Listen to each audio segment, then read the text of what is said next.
Romans 10:13 says, "For whosoever shall call upon the name of the Lord shall be saved." But then the next verse says, "How shall they call on him in whom they have not believed? And how shall they believe in him of whom they have not heard? And how shall they hear without a preacher? And how shall they preach except they be sent?"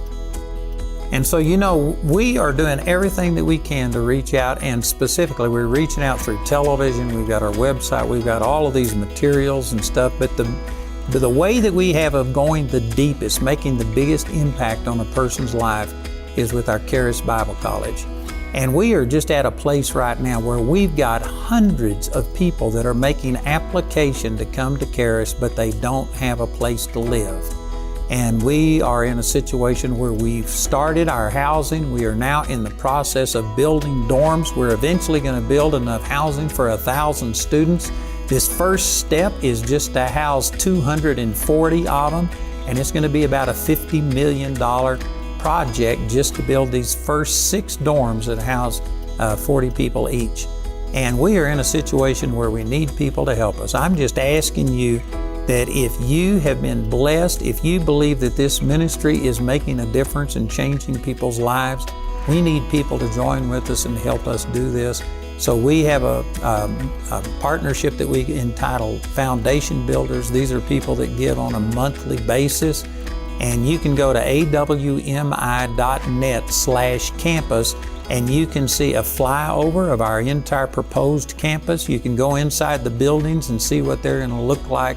And there's also a place there that you can sign up and become a foundation builder with us. That's a monthly partner that's going to help us over the next 10 to 12 years to build out this facility. So check it out, awmi.net/campus. All right, I've been sharing from Deuteronomy chapter 2, verse 24, 7 steps to victory. I've covered 5 of them. The first one was to rise up. I'm not going to go back through all that, but if you've missed any of this, I encourage you to please get it. You have to stir yourself up and get out of the wilderness mentality and recognize God's got more for you. And then you have to take your journey. You have to know what God has called you to do and not try and do what somebody else is doing.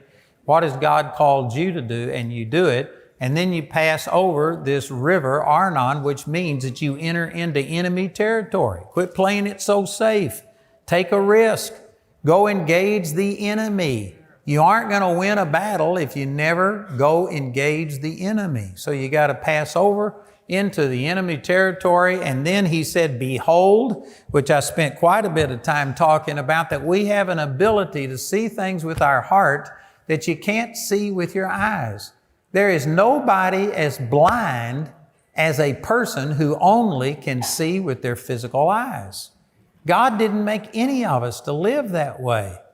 We have the ability to see things beyond our ability to see with just our physical eyes. We walk by faith and not by sight. And that should be the normal Christian life. And then I was sharing about, what do you see? You see that the enemy is already defeated. He said, "Behold, I have given Sihon the Amorite into your hands." God had already done it. Even before the battle was done, it was already a done deal. And if you do that, man, it makes the Christian life so much different if you know that victory is already assured. It's not a matter of, are you going to win? You've already won. The only way you can lose is if you don't cross the river into enemy territory, if you don't engage, if you don't do these things. But if you'll just follow the Lord, I guarantee you, He's going to make you win. That is a great, great truth. And then the last 2 things, after you've done all of these things, after you've risen up, taken your journey, passed over the river Arnon, and you have beheld the victory that God has given you, that it's already done, then he says, begin to possess it and contend with him in battle. And here is a great truth. He said, begin to possess it. Did you know you can't possess everything that God shows you at one time? And this is something that I've learned the hard way. It seems like most people do. Most people aren't very good with patience. But did you know that God doesn't give you everything all at once? Matter of fact, right here in context, Moses said This was God speaking through Moses in Deuteronomy chapter 7 and in verse 22. It says, "And the Lord thy God will put out these nations before thee by little and little. Thou mayest not consume them at once, lest the beast of the field increase upon thee." Now the Lord had promised victory to the Israelites, and He promised them this land, but He also told them, "I'm not going to give it to you all at once, because the beast of the field will increase." They would get to where they had the upper hand, and they would literally be killing people. There's another passage where He said the exact same thing. I think I'd have to look it up, but He said the exact same thing about you're going to get it little by little. And in that case, He said, "Lest the thorns and the briars multiply." Did you know if He had just driven out all of the inhabitants somehow, the people couldn't possess the land quick enough. The land would have gone fallow. All of the thorns would have come up. The beast would have multiplied. So God only gives the things that He's revealed to you little by little as you're able to possess it. You know, when I first got really turned on to the Lord, 1968, I was born again in 1958 when I was 8 years old. But I was 18 when I really had this encounter with the Lord. And within days, there was just a fire lit on the inside of me. And I knew I'd spend the rest of my life telling as many people as possible about what Jesus had done in my life and how good He was. And so I knew I was headed in that direction. And within a very short period of time, I really felt like I was called to the ministry. And then I felt like I was supposed to reach people all around the world. And I had this burning on the inside of me. But I used to pray and I was frustrated because I wanted to reach millions, billions of people. And I was just reaching little tiny numbers of people. And I spent a lot of time praying and saying, "Oh God, use me. Oh God, use me." I used to cry out for that all the time. And finally, the Lord spoke to me one day and He says, "The reason I don't use you is because you aren't usable."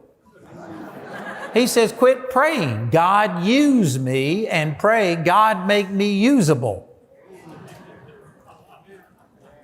And you know, when I first went to Vietnam, the very first week in Vietnam, I was chosen to be a bunker guard while everybody else went through the gas chamber, which that was an answer to prayer, man.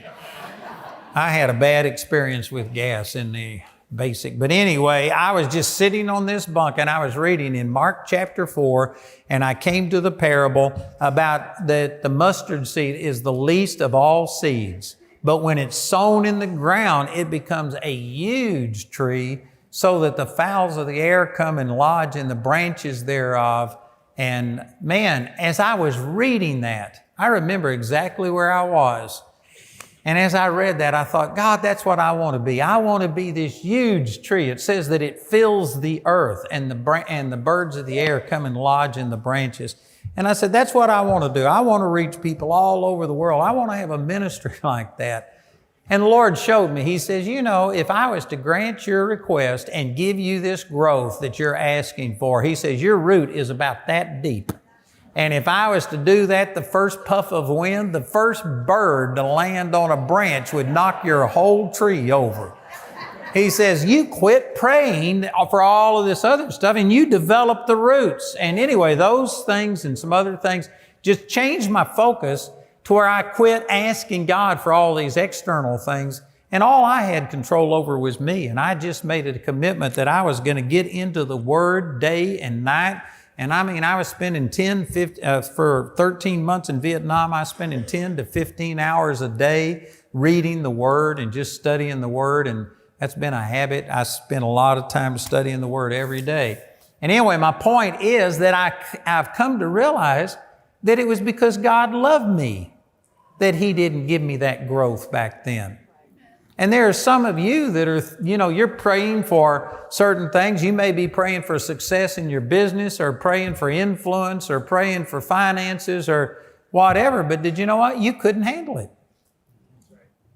It's not that God isn't answering your prayer, but He's going to give it to you by little and little as you're able to possess it. And most of us, well, let me rephrase that. None of us start out with character. Many of us are characters, but we don't have character. We don't have integrity. That's not human. God has to work this on the inside of you and bring you to a place to where you are able to possess what He gives you. And it's because of God's great love for you that God may not be opening up doors. You know, I had an instance in Greeley, Colorado one time where I was ministering at a minister's meeting, and there was about 20 ministers that came forward for prayer. And I started down on this end, and the first guy in the row, I just knew that he wasn't ready and that God was going to minister basically a rebuke to him. And so I just skipped him. And I didn't start with him, and I prayed for all of the other people and was giving them words of knowledge. When I used to minister to people, things have changed now, but I used to prophesy over everybody for 5 or 10 minutes. And anyway, by the time I got down to this end, this guy had come around and he was standing there. And when I saw him, I just turned around and started back towards the platform. And he grabbed me and he said, "Why won't you pray for me?" And I said, "You don't want me to pray for you." And he said, "Yeah, I do. I'll take anything that God's got to say." So anyway, I prophesied over him and I said, "Look, you've been hindered in ministry and nothing's working out and nobody will have you come to minister." And he was just crying and, "Yes, that's true." And I said, "You've been rebuking the devil, but it's not the devil. It's God that's stopping your ministry." And boy, it just shook him. And I said, "It's not because God doesn't love you. It's because He loves you so much. If God was to open up the doors and give you the responsibility that you're praying for, it would destroy you. You don't have the character to be able to handle it." And anyway, this guy received what I had to say. We became friends over the next few years. And I found out that he had been a homosexual. He had gotten born again, and he just had a passion to reach out to homosexuals and have a ministry to them. And as I got to know him, I said, "Man, you are asking for a lot of criticism." I said, not only from the unbelievers, but Christians are going to criticize you big time. And I said, you're going to have a lot of things happen. And he said, "Oh, I can handle it." And anyway, he did for a few years, but he was constantly trying to kick the doors down to make things happen. You know, there's only been twice in my whole life that I've ever called and asked somebody if I could come minister. I know a lot of ministers do that, but I never have. The only times I've done it is once when I told a person I wouldn't come, and then the Lord rebuked me and told me I should go. So I apologized and said I'll come. And then I met a man from Sri Lanka who, man, just impressed me so much. I said, "I'd love to come to your church." Those are the only 2 times in my whole life I've ever asked. I've just waited on God to promote me. But this guy was kicking the doors down. He was calling people. He was forcing the issue. And the last time Jamie and I saw him, this guy was a total mess spiritually. He had walked away from the Lord, wasn't even seeking the Lord. And it was because he was trying to do the right thing. I believe that God showed him his journey and what he had to do, but he was trying to make it come to pass instead of letting God open the doors for him. And because of it, it frustrated him. You know, there's a scripture in Proverbs chapter 13, verse 12 that says, "Hope deferred makes the heart sick." And if you've got a vision for something and you start putting timetables on it and say, you know, this time next month, next year or something, I'm going to do all of these things, Satan can hinder you. The Apostle Paul said that Satan has hindered us. "I've tried to come unto you, but Satan has hindered me up to this point." And we live in a fallen world and things don't always work just perfectly. And the moment you get impatient and say that I've got to have this by a certain time, you're setting yourself up for making your heart sick and discouraging you. You need to recognize there's a process. And this is what the Lord was saying through Moses. Begin to possess the land. They didn't go in and conquer everything all at once. You know, right now we showed that video of what I'm wanting to build, and I don't know how much it's going to be, but $500 million to $1 billion and stuff. I can't do that right now. And if I was to just say, "All right, God, I need $1 billion," and then I was just sitting here waiting on it, I guarantee you I'm going to be discouraged. I'm going to sit there and think, "God, are you ever coming through?" But He doesn't give it to you all at once. He'll give it to you as you're able to accommodate it. And so I'm taking steps, and we've already got like $1 million a month that we can spend that's above our normal expenses. And we are encouraging people, and we'll soon have $2 million a month to spend, and then $3 million, and then $4 million a month, and we will get it done. But it will come in steps and stages. I've learned that you can't eat an elephant all at once. It'll choke you, but you know what? You can eat an elephant one bite at a time if you have to. And I've just learned that everything is going to be in bite-sized pieces. God is going to give you things as you are able to possess it. And so instead of just praying for something and expecting God to just drop it on, it would destroy you if God gave you everything that you desire. But on the other hand, if you just love God and seek God, God will give you things as you're able to receive it. You know, right now our ministry is just in a position where we're blessed. Everything we set our hand unto is blessed, and God is blessing us, and things are working. But it wasn't always that way. It took a long time to get to a place to where I believe we could handle it. Let me turn over here and show you these verses out of 1 Timothy chapter 6.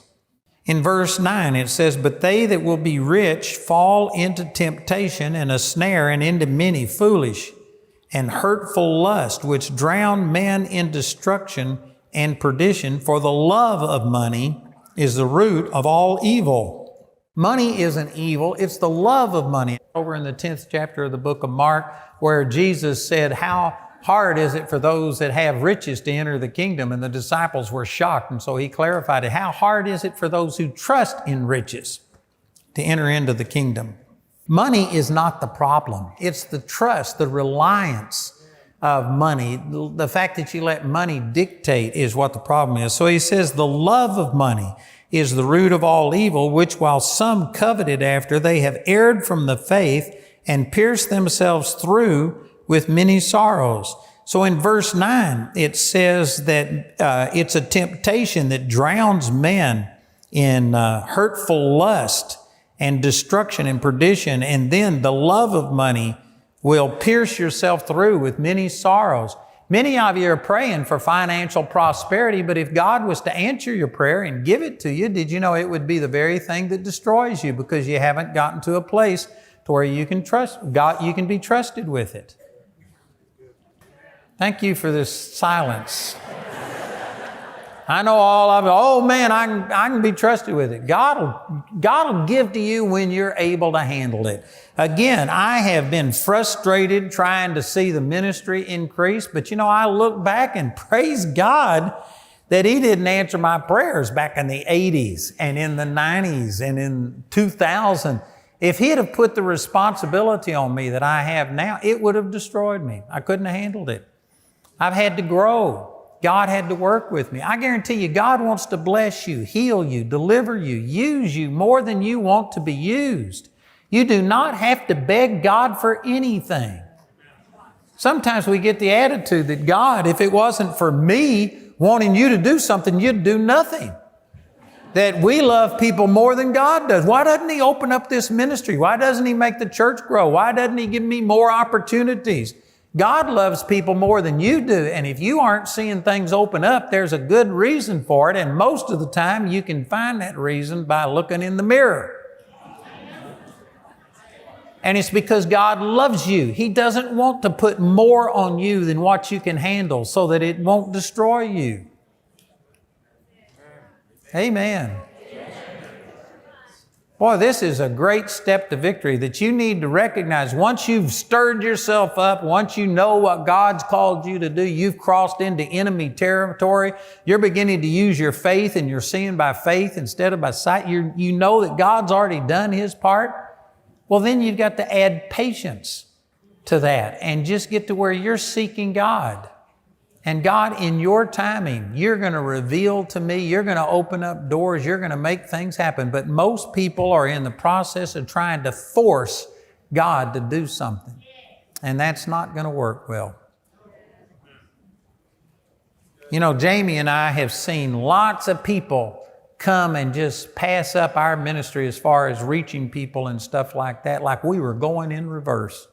But if I was to mention their names today, most of them, you wouldn't even know who they are. They were a splash on the scene for a while, but fast food gets cooked faster than good home cooking.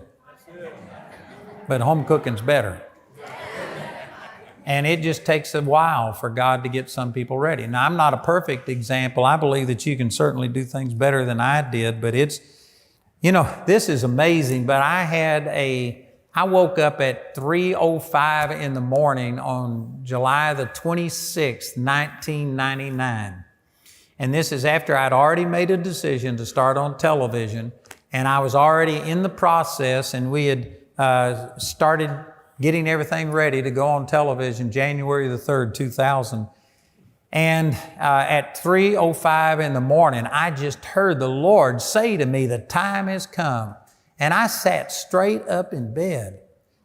And I knew it was God speaking to me. And I said, the time for what? And I got up at 3-something in the morning, and I stayed up the rest of the night. Just, God, the time for what? And anyway, it's a long story, but the Lord finally said, the time for you to start your ministry has come. He says, when you start television, January the 3rd, 2000, that's the start of your ministry. If you had died before then, you would have missed my will for your life. And did you know I had been in ministry for 32 years? We had already seen the blind eyes open, deaf ears open. We'd seen people raised from the dead. I was on 120 or 30 radio stations, and I was doing things. I'd traveled all over the world, and God said, the time has come for you to start your ministry. Did you know in some ways that was discouraging, but on the other hand, it was encouraging because, man, if I was just getting started, then all of the stuff that we had seen prior to that was just preparation time. So for me, there was 32 years of preparation. And I know that this is disappointing to a lot of people. But did you know that if you go back and study the Word with Moses, there was 40 years of preparation. It was actually 30 years that he added to it. God would have done it in 10 years if he had cooled his jets, but he got ahead of God and spent 40 years in the wilderness. It wasn't God's will. With Joseph, it was 13 years before he had the first positive thing happen after he had those dreams. 13 years before he stood before Pharaoh, and then another 9 years before he saw his dreams come to pass. So altogether, that's 22 years? Something like that he had preparation time. David, it was at least 13 years. Most people believe he was 17 years old when Samuel went and anointed him to be king, and he was 30 years old when he became king of Judah, and then it was another 7 years before he became king over the entire nation of Israel. So with him, it was 20 years. You go into the New Testament, and Paul was born again in the 9th chapter of the book of Acts when he had this vision of the Lord on the way to Damascus, but he went into the desert for 3 years. 3 years shut up with God. Then he met Peter for 15 days, and then he went back to Tarsus, and it's an undisclosed amount of time, but it was years that he was back in Tarsus. So with him, it was at least 5 or 6 years from the time he had this miraculous encounter before Barnabas came and got him, and that they started ministering. And so there's years, period of time in every single person getting prepared and ready to accomplish what God wants them to do. You can also order resources or receive prayer by calling our helpline at 719-635-1111. Our helpline is open 24 hours a day, 7 days a week. To write us, use the address on your screen. We appreciate your generosity and hope to hear from you today.